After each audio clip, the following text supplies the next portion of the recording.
بسم الله الرحمن الرحيم الحمد لله وكفى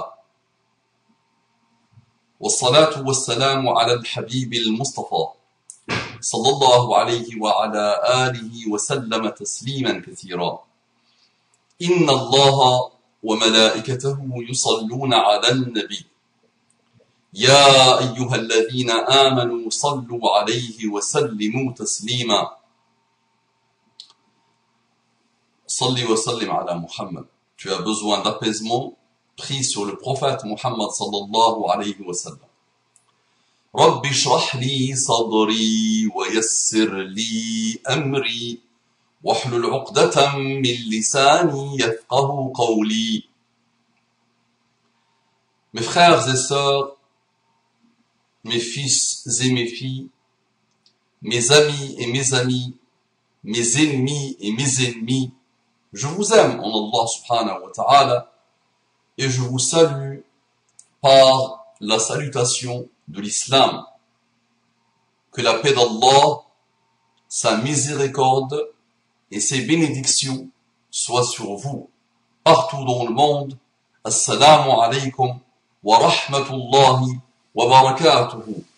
Un excellent pacte de paix, de miséricorde et de bénédiction. Trois engagements représentatifs des excellents comportements de l'islam. Mes frères et sœurs qui n'ont pas encore eu l'honneur et le bonheur et la joie et la quiétude et la béatitude d'ouvrir leur cœur à l'islam.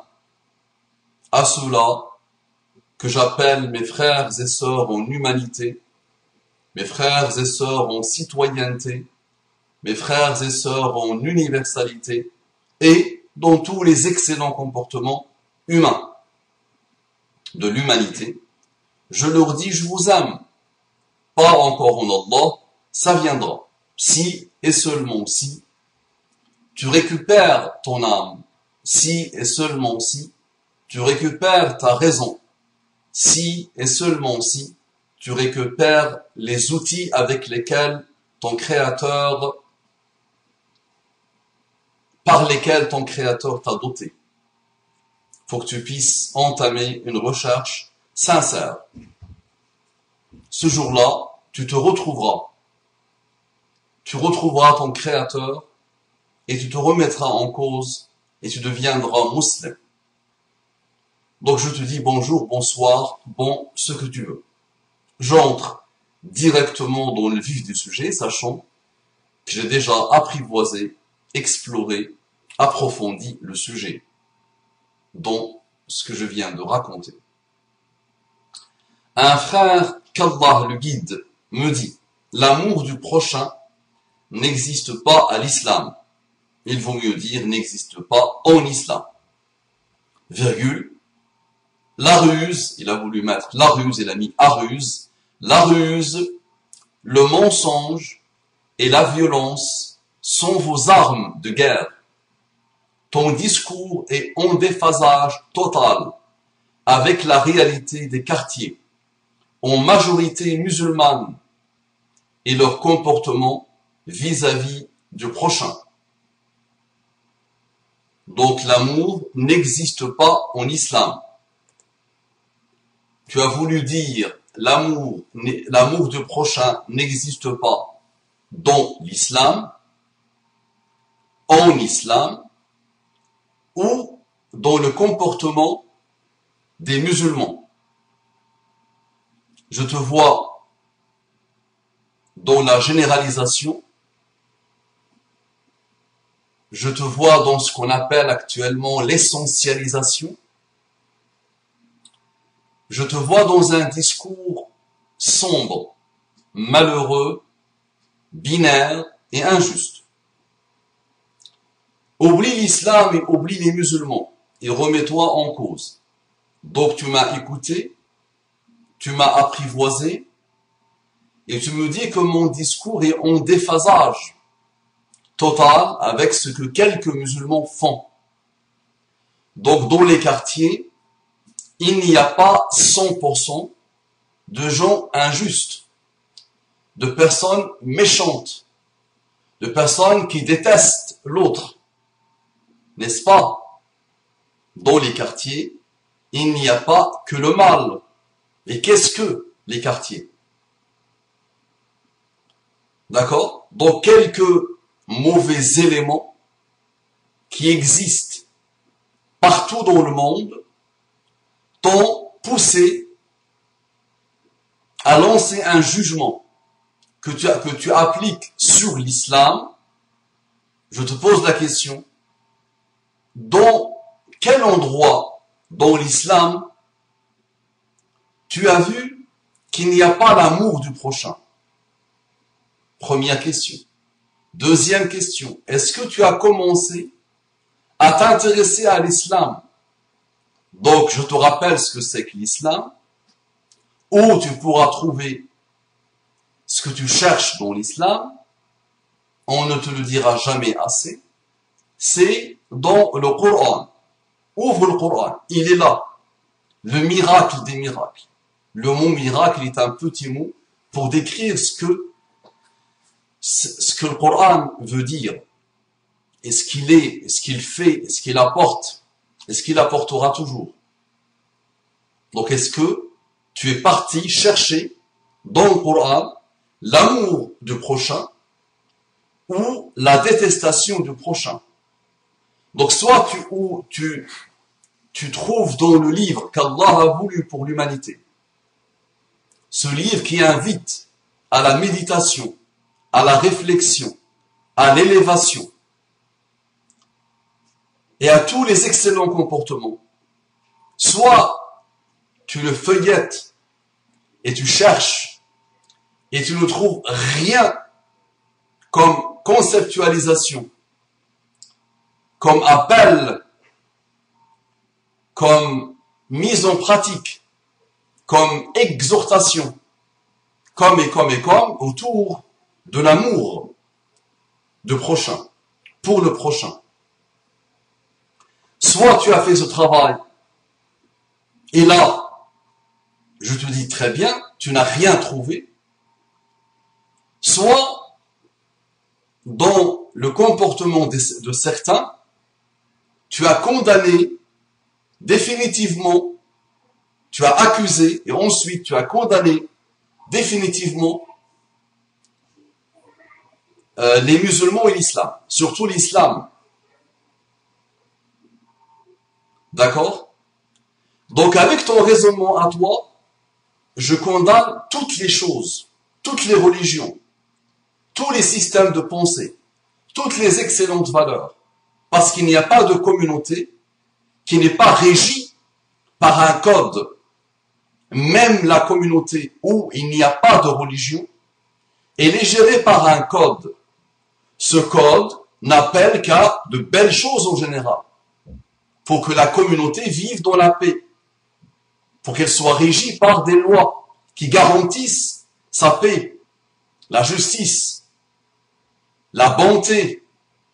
Et au cas où ce code et ces normes ne sont pas respectés, il y a la loi qui tombe, la sanction. Donc quel que soit le système, quel que soit le modèle qui régit en théorie une communauté, qu'il soit religieux ou pas, il y a toujours eu, et il y aura des personnes qui ne vont pas le respecter et qui vont faire le contraire et l'inverse de ce que ce système de valeurs, ce système de morale et de moralité et d'éthique exhorte finalement. La finalité finalement à laquelle invite ce système. Donc avec ton raisonnement, toute la terre, toutes les religions, tous les systèmes de valeurs, tout code moral, toute moralité qui a existé, qui existe et qui existera, n'appelle pas à l'amour du prochain, puisque, avec ton raisonnement, quelques éléments, une partie de ses membres, ou une majorité de ses membres, ne respectent pas finalement l'amour du prochain. Donc ça, c'est la première partie. Donc ne donne jamais le bâton à quelqu'un pour te battre, s'il te plaît. Sois juste, sois honnête et applique sur toi l'amour du prochain, s'il te plaît. Ensuite, tu dis la ruse, le mensonge et la violence sont vos armes de guerre. Donc ça, c'est nos armes à laquelle nous invite l'islam. Si c'est ça, bismillah, je t'invite à ouvrir le Coran, à ouvrir les paroles de Muhammad sallallahu alayhi wa sallam et à observer la vie de Muhammad sallallahu alayhi wa sallam pendant 63 ans. Et à observer tout ce qui a été dit et tout ce qui a été écrit sur Muhammad sallallahu alayhi wa sallam par les non-musulmans eux-mêmes. Même ses ennemis observent ce qu'ils ont dit de lui et ce qu'ils ont écrit sur lui. D'accord? Mais je t'invite à faire ce travail que tu vas devoir faire un jour ou l'autre. Ouvre le Coran. D'abord. Et regarde où dans le Coran tu entends qu'Allah, notre Créateur, nous a, ou Muhammad qui a écrit le Coran, apparemment d'après toi et selon toi, d'après ce qu'on t'a dit, d'après l'endoctrinement dans lequel tu vis, où dans le Coran tu trouves la ruse, le mensonge et la violence, où Allah nous exhorte à ruser, à mentir et à être violent. D'accord? Ensuite, ton discours est en déphasage total avec la réalité des quartiers en majorité musulmane. Naam. Donc l'amour du prochain, normalement, t'invite à avoir un comportement digne de mon discours avec moi. N'est-ce pas? Tu vas devoir adopter un comportement digne de ce que toi tu as, de ce que toi tu possèdes, de ce qui te caractérise, toi, l'amour du prochain. N'est-ce pas? Imagine, dans ta famille à toi, tu es le seul à appeler les gens, à appeler ta famille à l'amour du prochain, aux excellentes valeurs humaines. Imagine. Et tu sais très bien que la majorité écrasante de ta famille ne respecte pas la chose à laquelle tu appelles l'amour du prochain. Est-ce de ta faute? Est-ce la faute de ton système de pensée, qu'il soit religieux ou non religieux, qu'il soit spirituel ou matériel, athée?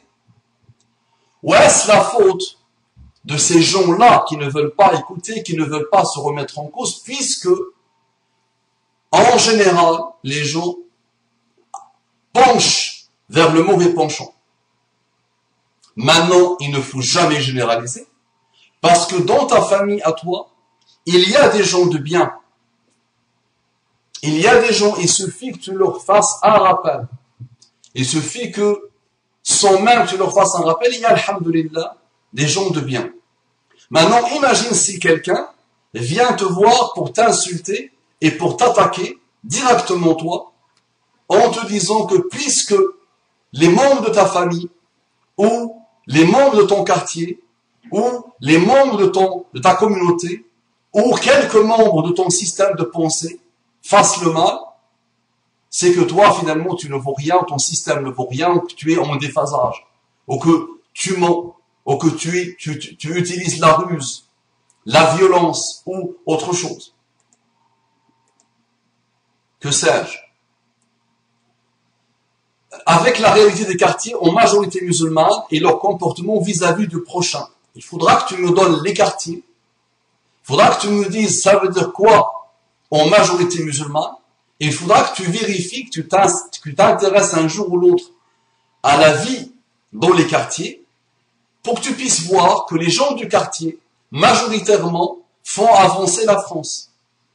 Majoritairement, ils se réveillent très tôt le matin pour aller travailler.